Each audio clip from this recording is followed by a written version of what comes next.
بسم اللہ الرحمن الرحیم. ناظرین السلام علیکم. میں ہوں آپ کا میزبان صابر شاکر. پاک دارالحکومت اسلام آباد سے کچھ تازہ ترین اطلاعات اور خبریں آپ سے شیئر کرتے ہیں. حالات و واقعات اگر ہم دیکھیں تو حالات خراب ہی خراب ہیں، اور خاص طور پہ کچھ خبریں پہلے تو پاکستان کے اندر سے آتی تھیں، باہر سے زیادہ خبریں آ رہی ہیں. ایک اور خبر آئی ہے امریکہ سے، اور اس خبر نے ایک بار پھر پاکستان میں زلزلہ اور بھونچال لے کے آئی ہے، اور وہ ہے رجیم چینج آپریشن سے متعلق. اگر اس کو آپ سائفر پارٹ 2 کہیں تو غلط نہیں ہوگا، کیونکہ وہ سائفر پارٹ 2 اس لیے کہ جن چیزوں کا ذکر سائفر میں کیا گیا ہے، اب یہ جو اگلی سٹوری بریک کی ہے وہ بھی اسی تحقیقاتی نیوز ایجنسی نے دی ہے، جس نے سائفر سے متعلق کلیم کیا گیا کہ اس کے پاس سائفر کی کاپی ہے، اور وہ سائفر کی کاپی ایک ملٹری آفیشل نے دی ہے، نہ کہ کسی پولیٹیشین نے یا پاکستان تحریک انصاف نے. اور اس کا پوری کی پوری سٹوری پہلے آ چکی ہے، وہ آپ پڑھ بھی چکے ہیں، میں آپ کو بیان بھی کر چکا ہوں. اب ایک اور سٹوری آئی ہے، کیونکہ سائفر کیا تھا؟ سائفر یہ تھا کہ امریکہ کو کوئی بتا رہا تھا پاکستان سے بیٹھ کر کہ جناب عمران خان صاحب جو ہیں وہ روس کا جو دورہ کر رہے ہیں، یہ ان کی ذاتی رائے ہے، اور یہ ذاتی طور پہ وہ جا رہے ہیں، اور ہمارے عمل دخل اس میں نہیں ہے. اور اس وقت جو آرمی چیف جنرل باجوہ صاحب تھے، تو لہٰذا یہ جو سائفر کا ہے، یہیں سے وہ ایک مس انفارمیشن ڈس انفارمیشن ادھر دی جا رہی تھی، اور لڑوایا جا رہا تھا، پاکستان اور امریکہ کے تعلقات کو خراب کیا جا رہا تھا، اور اس کا سارا ملبہ عمران خان صاحب پہ، اس وقت کے وزیر اعظم پہ ڈالا جا رہا تھا. اور اسی لیے عمران خان صاحب بھی اس وقت جیل کی سلاخوں میں ہیں. شاہ محمود قریشی صاحب یعنی کہ ہمارے وزیر اعظم بھی اس وقت کے، اور ہمارے وزیر خارجہ بھی اس وقت کے جیل کی سلاخوں کے پیچھے ہیں. جبکہ اگر دیکھا جائے تو یہ سارے کا سارا رجیم چینج آپریشن اور ڈرائنگ روم میں جو کچھ بیٹھ کے کیا گیا، وہ سارے کا سارا کیا جنرل باجوہ صاحب نے. اور جب تک جنرل باجوہ صاحب کو کٹہرے میں نہیں لایا جائے گا، اس وقت تک صورتحال ایسی ہی رہے گی. اور یہ اس طرح کے بہت سارے شاہکار جو ہیں، اس کی وجہ یہ ہے کہ جنرل باجوہ صاحب کے خلاف جو ہیں گواہیاں، بے شمار گواہیاں ہیں. مسلم لیگ نواز کی پوری کابینہ یہ گواہی دے چکی ہے کہ جناب ہمیں کس طریقے سے بلا کے پاکستان تحریک انصاف کے لوگ، اور پچھلے دنوں تو مولوی جو محمود ہیں، جو پاکستان تحریک انصاف کے سابق MNA اور اس وقت استحکام پاکستان میں شامل ہیں، اور وہ یہ کہہ رہے تھے کہ جناب یہ بالکل اس میں اسٹیبلشمنٹ بھی شامل تھی، اس میں امریکہ بھی شامل تھا، اور وہ کراچی کے MNA سے بھی ملاقاتیں کر رہے تھے، اور یہ سارے کا سارا ووٹ آف نو کانفیڈنس کو کامیاب کرانے کے لیے. تو گواہیاں تو آ رہی ہیں مسلسل، لیکن عمران خان صاحب کہتے ہیں اس کی تحقیقات کروائی جائیں سائفر کی، اور تحقیقات کروائیں، اوپن ٹرائل میں کروائیں، فیئر ٹرائل میں کرائیں، فیئر ٹرائل دیں، اور میں سارے کچھ اوپن عدالت میں ہوگا. اور یہ عدالت ہی، اب میں ایک اور خبر آپ کو دے دوں کہ عمران خان صاحب ایک بڑا مطالبہ کرنے لگے ہیں، ایک بڑی درخواست سپریم کورٹ آف پاکستان میں دینے لگے ہیں. وہ کیا ہوگی اس کی میں آپ کو آخر میں جا کے بتاتا ہوں، لیکن پہلے ذرا یہ سن لیں کہ ایک TheIntercept.com وہی تحقیقاتی نیوز ایجنسی ہے جی، جس نے پہلے سائفر کے بارے میں خبر دی. اب اس نے ایک اور خبر دے دی ہے. اس نے کہا جی کہ امریکہ کو خفیہ پاکستانی ہتھیاروں کی فروخت نے اس سال کے شروع میں بین الاقوامی مالیاتی فنڈ سے ایک متنازع بیل آؤٹ کو سہولت فراہم کرنے میں مدد کی. یعنی وہی اس خبر میں میں سادہ زبان میں بتا رہا ہوں کہ وہ اس سٹوری میں، بہت لمبی سٹوری ہے، وہ اس میں انکشاف کر رہا ہے کہ دراصل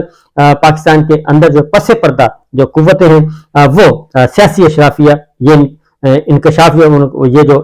کر رہے ہیں وہ یہ ہے کہ پاکستان نے جو یوکرین کو ہتھیاروں کی فراہمی کا ایک معاہدہ کیا امریکہ کے ساتھ کہ پاکستان یوکرین کو ہتھیار فراہم کرے گا، اور اس کے بدلے میں جب یہ کام ہو گیا تو اس کے بدلے میں امریکہ نے IMF سے بیل آؤٹ لینے کے لیے پاکستان کی مدد کی، یعنی بارگین کیا اس موقع پہ. یہ خبر ہے، اور اس خبر میں کہا گیا ہے کہ جی بین الاقوامی مالیاتی فنڈ سے ایک متنازع بیل آؤٹ کی سہولت کی، مدد فراہم کی. اور اس انتظام کے بارے میں وہ کہتے ہیں علم رکھنے والے دو سورسز وہ کوٹ کر رہے ہیں، ایک پاکستانی اور ایک امریکی حکومت کے اندرونی جو ہے ذرائع ہیں. انہوں نے کہا جی کہ اسلحے کی جو فروخت یوکرین کی فوج کو سپلائی کرنے کے مقصد سے کی گئی تھی، جس میں پاکستانیوں کی شمولیت کو ایک ایسے تنازع میں شامل کیا گیا تھا جس میں اسے فریق بننے کے لیے امریکی دباؤ کا سامنا تھا. یہ انہوں نے کہا کہ یہ انکشاف مالی اور سیاسی اشرافیہ کے درمیان پردے کے پیچھے کی چالوں کی ایک کھڑکی ہے، جہاں پہ یہ سب کچھ ہوا، یعنی کہ پس پردہ یہ گیم میوزک چلتی رہی، اور وہاں پہ یہ سارا کچھ ہوا. اور IMF کی طرف سے مانگی گئی سخت ڈھانچہ جاتی پالیسی اصلاحات نے ملک میں جاری احتجاج کا سلسلہ شروع کر دیا ہے، اور ان اقدامات کے رد عمل میں حالیہ ہفتوں میں پاکستان بھر میں حملے ہو رہے ہیں. اب یہ دیکھیں کہ یہ جو ایک طرف پاکستان کو یوکرین کے معاملے میں دھکیلا گیا، غلط انفارمیشن دی گئی، غلط انفارمیشن کے نتیجے میں یہ لڑائی کروائی گئی، غلط انفارمیشن کے نتیجے میں عمران خان صاحب کو امریکہ کا مخالف ظاہر کیا گیا اور کہا گیا کہ سارے مسائل اس شخص کی وجہ سے ہو رہے ہیں، اور اس کے بعد وہاں سے یہ سلسلہ شروع ہوا جو اس وقت ہمارے ہاں ہر طرح کا کرائسس چل رہا ہے وہ اس کی وجہ سے چل رہا ہے۔ اب یہ خبر آ گئی ہے کہ پاکستان، کیونکہ اگر ہم اس کو ملا کے دیکھیں تو عمران خان صاحب یعنی کہ اس وقت کی حکومت جو ہے پاکستان جو ہے وہ اس بارے میں کسی قسم کی اپنے آپ کو امپارشل کیا ہوا تھا روس یوکرین جنگ میں، اور کسی قسم کا کوئی، اور ایون اقوام متحدہ میں بھی جب ووٹنگ کی باری آئی تھی تو اس نے اپنے آپ کو ایبسنٹ ظاہر کیا تھا، ووٹ نہیں دیا تھا، تو پریشر موجود تھا۔ تو اسی طریقے سے لیکن دوسری جانب اسی چیز کو یہ سارے کا سارا ملبہ عمران خان صاحب پہ ڈالا جا رہا تھا۔ تو اب کیا ہو رہا ہے، دوسری اسلام آباد میں جنرل باجوہ صاحب کیا کر رہے تھے، جنرل باجوہ صاحب اسلام آباد میں بیٹھ کے مذمت کر رہے تھے اور روس کی مذمت کر رہے تھے اور یوکرین کو سپورٹ کر رہے تھے، اس لڑائی میں یوکرین کے ساتھ کھڑے تھے۔ تو اس خبر میں یہ کہا گیا ہے کہ جناب اس میں پاکستان نے یوکرین کو اسلحہ دیا، ایک ڈیل کی، خفیہ ڈیل ہوئی، اور وہ ڈیل ہونے کے بعد پھر پاکستان کو یہ IMF کا بیل آؤٹ پیکج دیا گیا اور اس میں مدد فراہم کی گئی۔ یہ اچھا خاصا وہاں کا، اور یہ اگلی بات یہ بتا دوں کہ سائفر کی تحقیقات ادھر بھی مطالبہ کیا جا رہا ہے بائیڈن انتظامیہ کے خلاف بھی، کہ ان کے یہ جو کچھ کیا گیا، یہ جو زبان استعمال کی گئی، یہ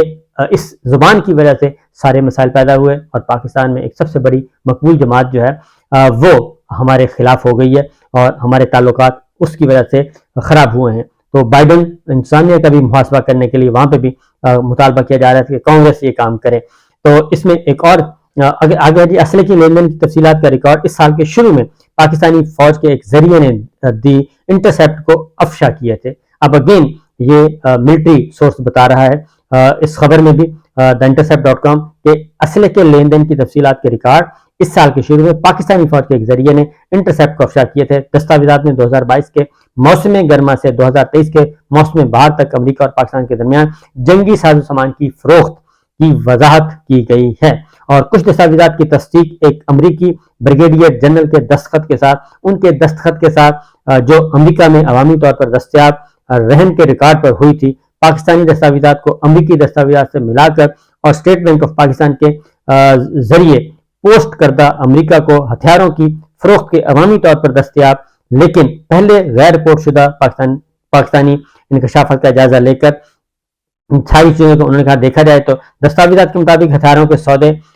گلوبل ملٹری پروڈکٹس کے ذریعے کیے گئے، جو گلوبل آرڈیننس کی ایک ذیلی کمیٹی ہے جو کہ متنازع اسلحہ ڈیلر ہے، جس کی یوکرین میں کم معروف شخصیات کے ساتھ الجھنا نیو یارک ٹائمز کے حالیہ مضمون کا موضوع تھا۔ اور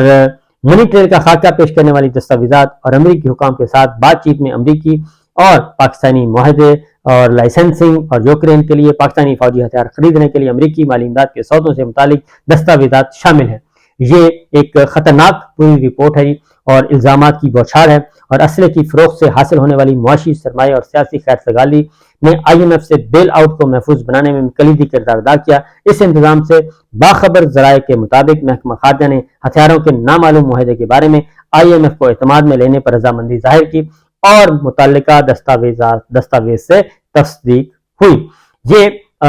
صورتحال اس وقت یہ سٹوری ہے، یہ ایک مفصل سٹوری ہے اور اس میں بہت ساری چیزیں ہیں، لیکن دوسری جانب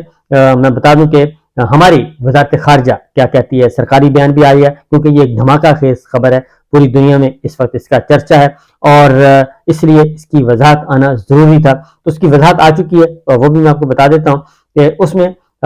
جو پاکستان کے اس میں یہ بھی بتایا گیا جی کہ پاکستان کے سابق وزیر اعظم شہباز شریف سمیت سینئر حکام نے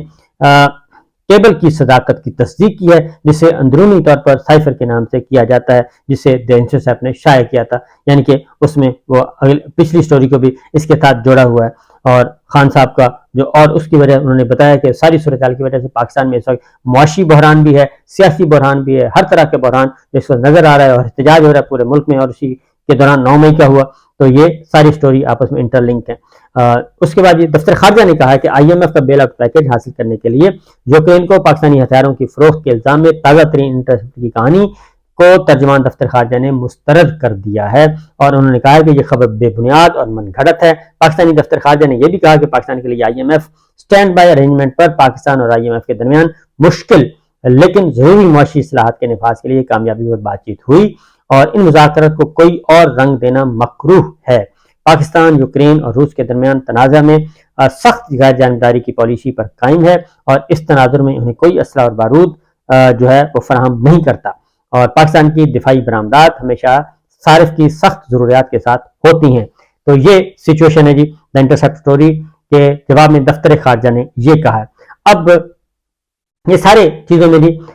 ہر جگہ جو جتنے بھی کرائسس پچھلے 16 مہینے سے آج تک آئے ہیں، اور ہمارے عوام اور ہمارے ادارے جو ہیں، ہماری مسلح افواج، ان کے درمیان جو معاملات اور کشیدگی ہے اور ایک ڈسٹرسٹ پیدا ہوا ہے، اور اس وقت ہماری جو اسٹیبلشمنٹ ہے، ہماری سیکورٹی فورسز ہیں، ہمارے سیکورٹی ادارے ہیں، وہ بھی اس وقت انڈر اسٹریس ہیں، انڈر پریشر ہیں، صرف ایک بندے کی وجہ سے، اور وہ ہے جناب باجوہ صاحب، اور ان کے غلط فیصلوں کی وجہ سے، اور ان کے